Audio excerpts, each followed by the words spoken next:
Go ahead and prove it. Show me your... How do you prove that your courage is correct? I can't be sure that my perception is correct, but your behavior shows you're caught up in it. No. Your emotions are tangled up. You and your teacher as well. I'm talking to you now. And you're already laughing. I don't know. Your logic is I can't be sure, but my feeling is that you are like this. How do you prove it? How do you prove this thing? How do you prove it? How do you prove that what you feel is correct? I feel like I can't say it clearly right now. You have no way to prove it. Yes, that's true. Your knowledge is getting broader and broader. You know too much. Your knowledge base is too wide. That's not necessarily a good thing. If you are someone who practices cultivation, you need to calm your mind. How can you prove it's not a good thing? It is a good thing. Your desire to seek knowledge is a good thing.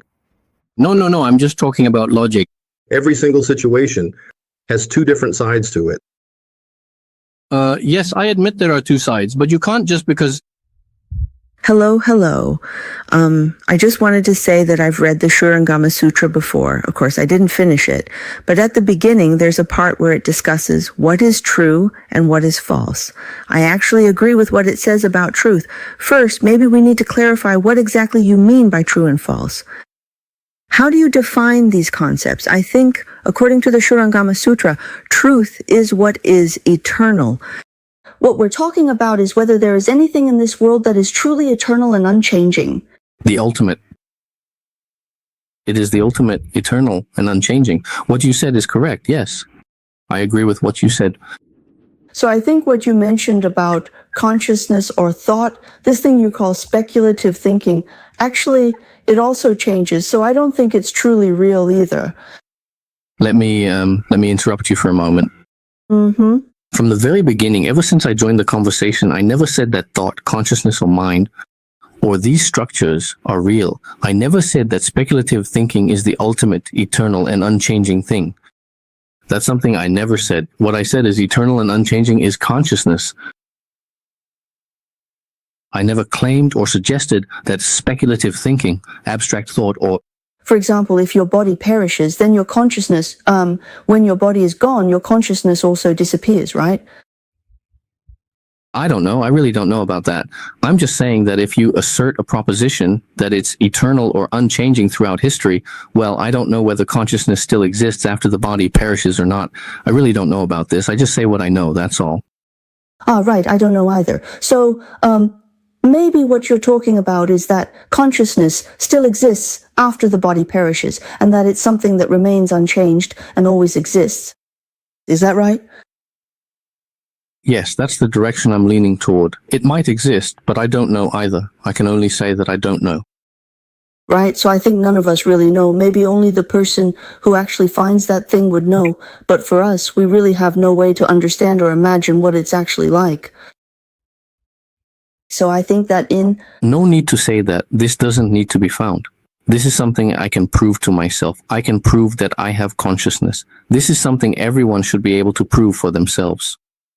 Yeah, right. That's just like what we were saying earlier. What exactly is yourself? It's up to you to prove that consciousness exists. But if you yourself are fake, how can something fake prove the existence of something real? Yes, that's a very good topic.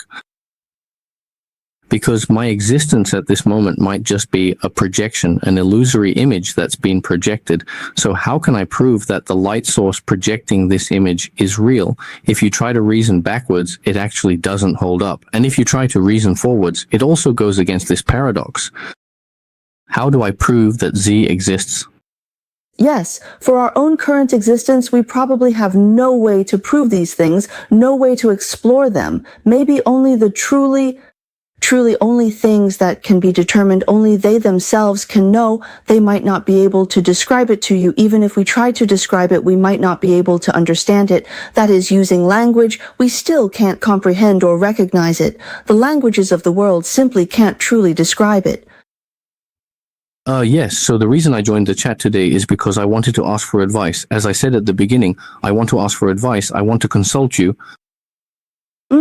It's kind of like this. For example, if we talk to a drawing on a piece of paper and you tell it, you say to it, you are actually just a drawing, you are just a two-dimensional thing. But can this drawing hear what I'm saying?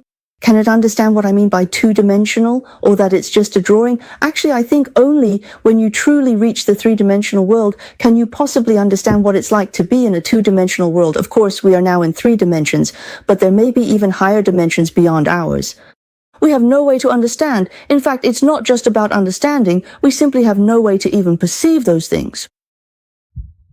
So that's why I'm here to seek advice today. Yes, so seeking advice has become something like when we can't reach that higher dimension, we simply have no way and really no need to even think about these things.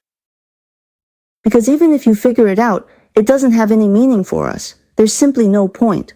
First of all, you can't figure it out, and even if you could, it wouldn't mean anything. It would just be a waste of time. Look at the people below, look at the comment section. Someone has raised a really sharp question. Who defined 3 dimensions? Well, that's you guys. So how do you explain this? It's just that, well, it's defined by a higher dimension, which in turn defines the 3 dimensions. So this is an endless process. There's really no way to truly explain it with language, words, or anything else. You can't explain it the way Hinduism does, saying there's a turtle on the turtle's back. You can't explain it the way Buddhism does either. There's a turtle riding on top of another turtle.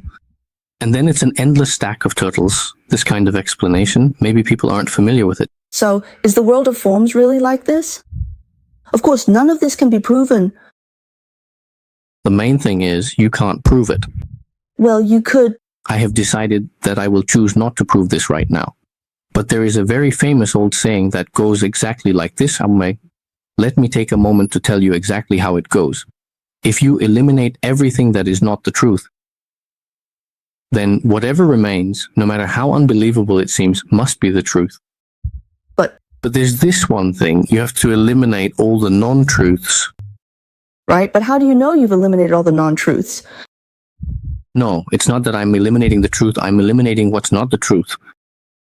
Right. But how do you know you've already eliminated all the non-truths? I don't know. That's why I'm here to ask for advice. I don't know, so I came to consult you. Yeah, I mean, you're right. I honestly don't really know either. So I just feel, I'm just not quite sure what to think about it yet. I'm just here to ask for advice, but then you all brought me up here and started debating with me one after another. Of course, I'm debating too. Oh, we're not really debating. We're just discussing, well, actually, we are debating. I really enjoy talking about these topics. I think this is a debate. I want to debate about this issue. Why? Because if our goal is to seek the truth, then why can't we debate? That statement is what's strange. If we're all seeking the truth, Knowledge, can't we? debate. Why do we have to listen to just one voice? Why can't we debate? Why do we have to listen to just one voice? Why can't we debate? Why do we have to listen to just one voice? Why can't we debate? Why do we have to listen to just one voice? Why can't we debate? Why do we have to listen to just one voice? Why can't we debate? Why do we have to listen to just one voice? Why can't we debate? Why do we have to listen to just one voice? Why can't we debate? Why do we have to listen to just one voice? Hello there, I was wondering, can you still hear me?